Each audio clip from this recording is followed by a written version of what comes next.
Hello everyone, welcome back to my YouTube channel physics tuition by Ajay Sharma. आज का हमारा topic है energy stored in a capacitor. यानी कोई भी कैपेसिटर है उसके अंदर कितनी इलेक्ट्रिकल एनर्जी स्टोर हो सकती है वो हमें कैलकुलेट करना है। देखिए, कैपेसिटर के बारे में हमें ये पता है कि कैपेसिटर एक एनर्जी स्टोरिंग डिवाइस है। कोई भी कैपेसिटर है उसके अंदर चार्ज स्टोर होता है इलेक्ट्रिकल एनर्जी के फॉर्म में। कैपेसिटर की एक खासियत ये भी है कि कैपेसिटर इंस्टेंटली चार्ज और इंस्टेंटली डिस्चार्ज हो जाता है। लेकिन जब भी किसी कैपेसिटर को चार्ज करने के लिए हम एक्सटर्नल पावर सोर्स से कनेक्ट करते हैं, चाहे external power source DC power source रहा हो या एसी पावर सोर्स रहा हो, कोई भी पावर सोर्स है किसी डिस्चार्ज कैपेसिटर को एनर्जी सेंड करेगा तो ऐसा कभी नहीं हो सकता कि वो 100 का 100% बल्क में चार्ज एकदम से कैपेसिटर को उड़े उधर कैपेसिटर इंस्टेंट एकदम से 100% चार्ज हो जाए। कोई भी पावर सोर्स है, भले ही कैपेसिटर की चार्जिंग और डिस्चार्जिंग प्रोसेस इंस्टेंटली हो, वेरी फास्ट हो, पर फिर भी एक्सटर्नल पावर सोर्स टुकड़ों में एनर्जी सेंड करेगा, टुकड़ों में चार्ज सेंड करेगा किसी डिस्चार्ज कैपेसिटर को। यानी कि कैपेसिटर को जब चार्ज सेंड हो रहा है एक्सटर्नल पावर सोर्स से, तो पहले एक्सटर्नल पावर सोर्स ने, एक्सटर्नल वोल्टेज सोर्स ने फर्स्ट चार्ज सेंड किया होगा। टोटल चार्ज जो है इंस्टॉलमेंट्स में सेंड किया होगा, किश्तों में चार्ज सेंड हुआ है। पहले फर्स्ट चार्ज आया, फिर दूसरा चार्ज आया, फिर तीसरा चार्ज आया। ऐसे करते करते कोई कैपेसिटर 100% चार्ज होता है। तो अगर मैं चार्ज ट्रांसफर की अगर बात करता हूं, तो सबसे पहले जब एक्सटर्नल पावर सोर्स ने फर्स्ट चार्ज सेंड किया होगा, मान लेते हैं टोटल चार्ज क्यू किसी कैपेसिटर को सेंड होना है, ट्रांसफर होना है।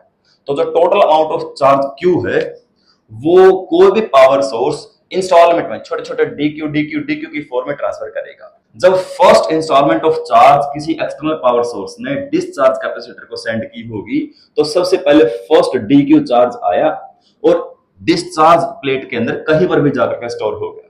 जब एक्सटर्नल पावर सोर्स ने सेकंड इंस्टॉलमेंट ऑफ चार्ज से ट्रांसफर किया होगा, तो सेकंड इंस्टॉलमेंट ऑफ चार्ज को फर्स्ट चार्ज के अगेंस्ट कुछ वर्क डन करना पड़ेगा। फर्स्ट चार्ज के रिपल्शन फोर्स के अगेंस्ट कुछ एक्सटर्नल वर्क डन करना पड़ेगा वहां पे टिकने के लिए। और ऐसे ही जब कोई भी external power source third installment of charge को सेंड करेगा, तो थर्ड इंस्टॉलमेंट ऑफ चार्ज को प्लेट के अंदर मौजूद पहले से दो इंस्टॉलमेंट ऑफ चार्ज के रिपल्शन फोर्स के बावजूद, रिपल्शन फोर्स के अगेंस्ट कुछ वर्क डन करना पड़ेगा वहां पे स्टोर होने के लिए। तो किसी भी पावर सोर्स को कितना वर्क डन करना पड़ रहा है एक्सटर्नल चार्ज सेंड करने में, वही है उस कैपेसिटर के अंदर स्टोर्ड एनर्जी। असल में सिर्फ एक जगह से एनर्जी दूसरी जगह ट्रांसफर हो रही है, तो कितनी एनर्जी ट्रांसफर हो पाएगी डिपेंड करेगा एक्सटर्नल पावर सोर्स को कितना वर्क डन करना पड़ेगा इसके अंदर चार्ज स्टोर करने में। एक्सटर्नल पावर सोर्स जितना वर्क डन कर देगा उतनी ही एनर्जी उस कैपेसिटर के अंदर स्टोर हो जाएगी। तो आइए राइटिंग वर्क शुरू करते हैं। सबसे पहले मैं लिख सकता हूं कि हमारे पास में कोई भी डिस्चार्ज कैपेसिटर है। Let a power source, a potential source V is connected to a discharged capacitor. और जो पावर सोर्स है वो टुकड़ों में, इंस्टॉलमेंट में चार्ज ट्रांसफर करता है उस कैपेसिटर को। Let the charge Q, total amount of Q charge sent करना है एक्सटर्नल पावर सोर्स ने, be transferred in the small installments।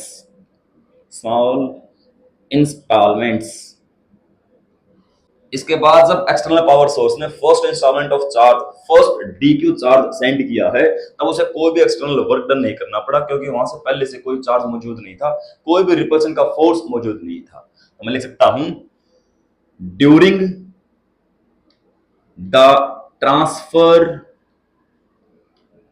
of first installment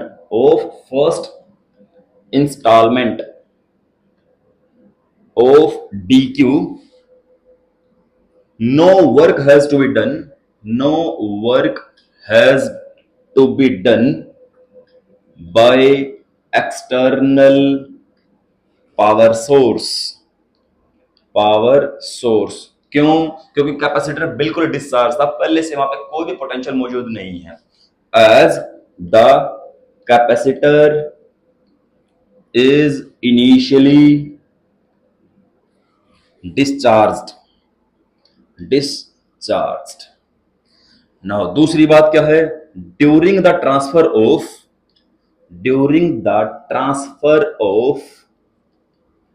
second installment of d q, जैसे ही एक्सटर्नल पावर सोर्स ने second installment charge की send की होगी, हालांकि ये प्रोसेस बहुत फास्ट होती है, कैपेसिटर इंस्टेंटली चार्ज होता है, इंस्टेंटली डिस्चार्ज होता है, पर फिर भी टाइम टाइम रेट भले ही वेरी फास्ट रहा हो, लेकिन तरीका तो इंस्टॉलमेंट में चार्ज ट्रांसफर करने का है ना। तो जब second installment of charge transfer हुआ होगा, तो सेकंड इंस्टॉलमेंट ऑफ चार्ज को फर्स्ट चार्ज जो पहले से मौजूद है, जो पहली बार में ट्रांसफर हो चुका है, उसके रिपल्शन ऑफ फोर्स के बावजूद अगेंस्ट उसके रिपल्शन ऑफ फोर्स के अगेंस्ट कुछ काम करना पड़ेगा, कुछ वर्क डन करना पड़ेगा। मैं लिख सकता हूं during the transfer of second installment of charge d q, some work some work has to be done। Second installment पर कुछ वर्क डन करना पड़ेगा, उस पर दबाव डालना पड़ेगा फर्स्ट के रिपल्शन के अगेंस्ट वहां पे टिकने के लिए। To be done against the potential of first dq charge that is already present। तो कितना वर्क डन करना पड़ेगा? वर्क डन होता फोर्स इनटू डिस्प्लेसमेंट। तो मैं लिख सकता हूं द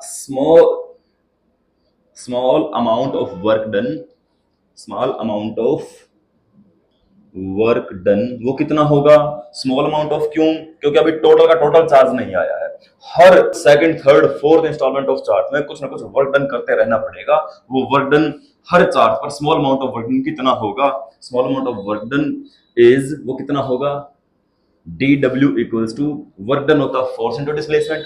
फोर्स कौन लगा रहा है? जितना बड़ा पावर सोर्स बाहर का रहा होगा, जितना ज्यादा पावर सोर्स रहा होगा। और डिस्प्लेसमेंट किस में हो रही है? डिस्प्लेसमेंट हो रही है चार्ज को ट्रांसफर करने में। कितना बड़ा पावर सोर्स है, कितने चार्ज को ट्रांसफर कर रहे हैं, फोर्स इनटू डिस्प्लेसमेंट, यही है वर्क डन। वर्क डन होता है फोर्स यानी इलेक्ट्रिकल पावर सोर्स कितना स्ट्रॉन्गर है इनटू डी क्यू।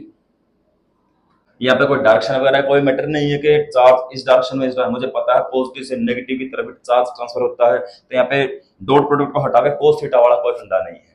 और ये चार्ज ट्रांसफर कॉन्टिन्यूसली हो रहा है तब तक जब तक कोई कैपेसिटर फुली चार्ज नहीं हो जाता। And these installments are transferred continuously।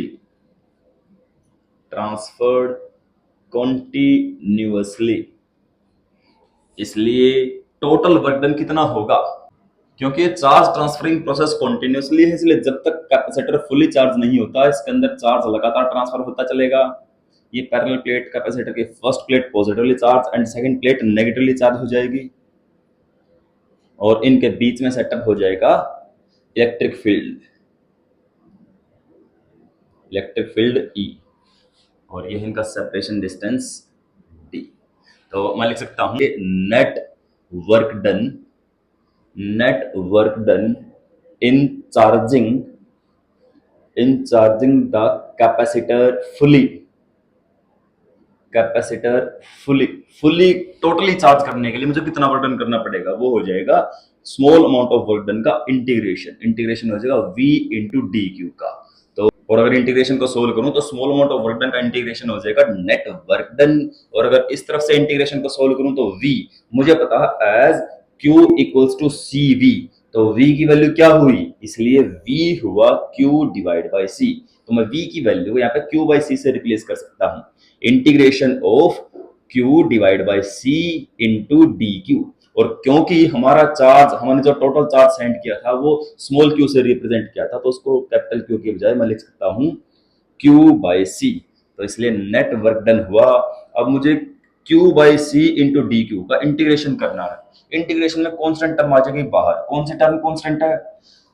Capacity of the capacitor. कोई भी कैपेसिटर की कैपेसिटी फिक्स होती है, उसका जितना भी सरफेस एरिया होता है, उसका जितना भी सेपरेशन डिस्टेंस होता है। मुझे पता है C की वैल्यू होती है epsilon not A divide by D।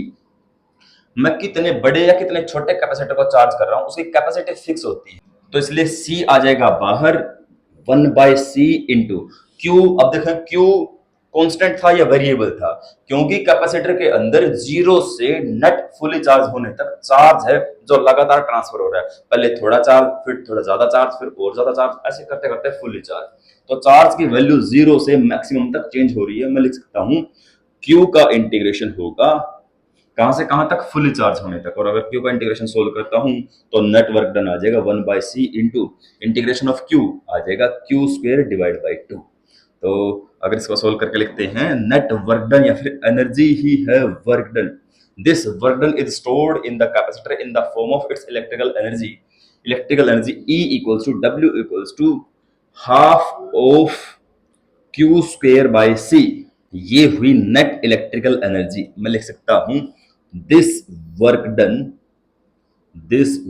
Done is stored in the capacitor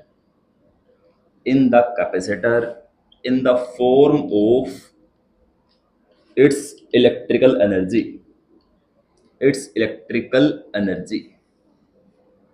और इसी फॉर्मूले को मैं और किस किस तरीके से लिख सकता हूं, मुझे एक बेसिक रिलेशन पता है, Q इक्वल्स टू सी। इस बेसिक रिलेशन को यूज करते हुए मैं इस फॉर्मूले को दो और अलग तरीकों से लिख सकता हूं। एज E का बेसिक फॉर्मूला हुआ half of Q² by C, और ये तो है फर्स्ट फॉर्मूला। और अगर मैं इसको दूसरे तरीके से लिखूं तो E equals to half of q square मतलब Q होता है CV के इक्वल में, तो आ जाएगा C²V² डिवाइड बाई C। और एक C से C कट जाएगा तो आ जाएगा CV², यानी कि E equals to half of CV²। ये हुआ एनर्जी ऑफ कैपेसिटर का सेकंड फॉर्मूला। और अगर इसको मैं दोबारा फिर से चेंज करूं, अगर मैं Q की बजाय C की वैल्यू पुट करता हूं, C की वैल्यू क्या हुई, C की वैल्यू हुई Q/V। तो मैं लिख सकता हूं और energy E equals to basic formula half of Q²/C, half of Q²/C। C की वैल्यू क्या आ जाएगी, C की वैल्यू आ जाएगी Q/V। Q/V, V चला जाएगा ऊपर और Q से Q कट जाएगा तो QV। और E equals to half of QV। ये है तीन बेसिक फॉर्मूले of the electrical energy stored in the capacitor.